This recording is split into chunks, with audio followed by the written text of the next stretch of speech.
Presented by Adishakti films. देखो साफ साफ बोल रहा हूँ, वीडियो भी बना रहा हूँ। ड्राइवर साहब भी हैं और ये भाई साहब भी हैं। मैं तुम्हें भगा के लाया हूँ। नहीं, देखो कोई प्रेशर और दबाव हम नहीं दे रहे हैं। साफ साफ बोलो, मैं भगा के लाया हूँ। नहीं, मैं आपको भगा कर लाई हूँ। इसमें क्या बुराई है? बताइए देत नहीं हम दबाओ, मन में बाका बताओ। डर मत, साफ साफ बताओ, कोनो दबाव नहीं खेनू। नहीं, देत नहीं हम दबाओ, मन में बाका बताओ। देखो हम तुमको लेके नहीं भाग रहे थे, ते ही कहले कि हमको भगाइए।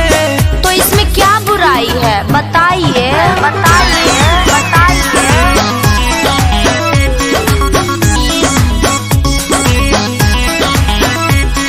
चाचा की डिनाइल के केस लिखवले बा, जबरी भगौले बानी थाना में बतौले बा।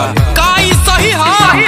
अरे ना हो, अरे हम लोग भी उल्टा केस कर देंगे। और आप डर कह रहे हैं? मैं हूँ ना, बताइए।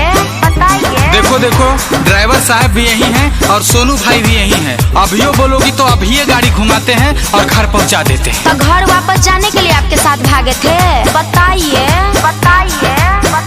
तोरे चाचा की डिनाइल के केस लिखवले बा, जबरी भगौले बानी थाना में बतौले बा। घबराइए मत, हम 18+ हैं। ते ही कहले कि साथ आपका चाहिए। तो इसमें क्या बुराई है? बताइए।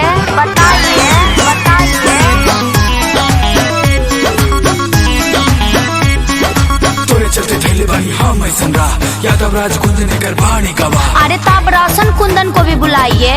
हमको डर लगा है का? बताइए।